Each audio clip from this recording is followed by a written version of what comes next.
I would like to speak to you today about voting. Each citizen of the United States is given the right to vote at the age of 18.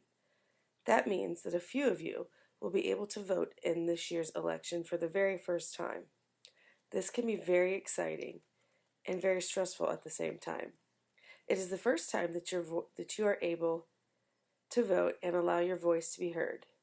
Your vote is your voice. Since this year is an election year, the candidates have already begun campaigning, and unless you don't watch TV, have any social media, or listen to the radio, you know some of the things that have been happening.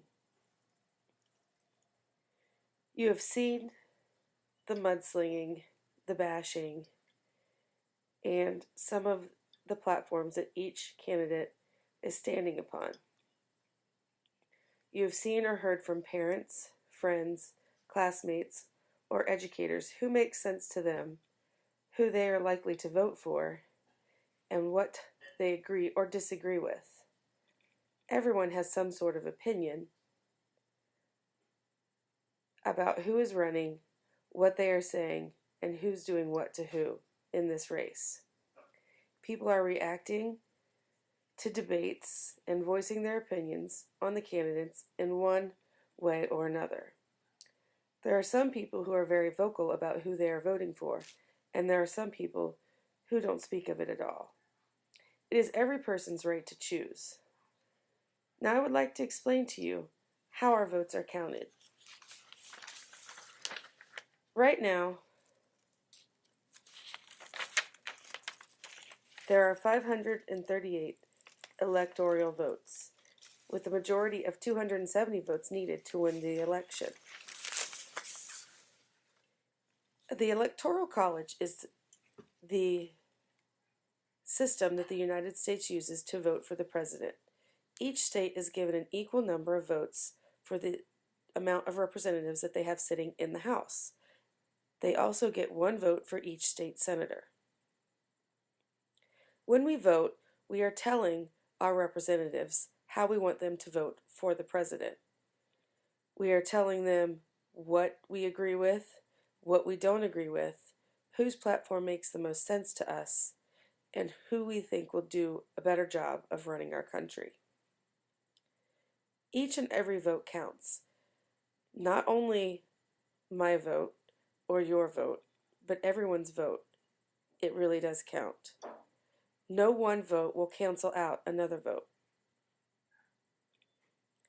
Not only should we vote for the president, you should also vote for your local elections, your state elections, even the town mayor.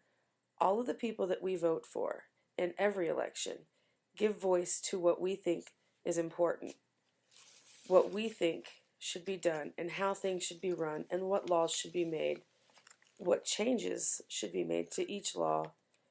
All of that matters. All of that is done with voting. You are also able to reach out to your representatives with any questions that you have or concerns that you have about the way things are going. You can write, you can call, you can even go to their office and meet with them. You can tell them what you think about how they're voting, what laws you think need changed, how you think they're doing with their job, and if you agree or disagree with the politics that they're using or the platforms that they're standing on. Knowing who is in office and how they are doing their job is very important. It also gives you the right to vote for people that you think will effectively shape the policies that you believe in and change the laws or make new laws that you think are important. We may not all agree on how things are done or who is doing them, or even what laws should be made or not be made. But the one thing that we can agree on is that we all do have a chance to be heard. We all have a right to vote, and it is important that we use that right. Otherwise, no change can actually be made. No one will be able to let their voice be heard. They're not going to know what you think should be changed, what you think is important, unless you vote. All you have to do when you turn 18 is register. You can go to the County Board of Elections and register there, at the DMV, and even some job and family service centers will help you register to vote. When you register, you will take your address. They will tell you where your polling site is, and that is where you'll go to vote. When you get there to vote, you need a picture ID, and the volunteers or workers at each polling site will explain to you how to use the machines, or some people even use absentee voting, and they mail in their vote. Those votes get counted also. Every vote gets counted, no matter what. So the most important thing is to remember that you do have the right to vote. And whether you vote the way your parents vote, the way your friends vote, or the way your husband, wife, boyfriend, girlfriend, it doesn't matter. You're allowed to vote for whoever you believe will do a better job. And once you do that, you will feel better. You will know that at least your voice was heard. You stood for what you wanted. You voted for who you wanted. And the rest is up to everyone else who votes also. That is the most important thing, voting.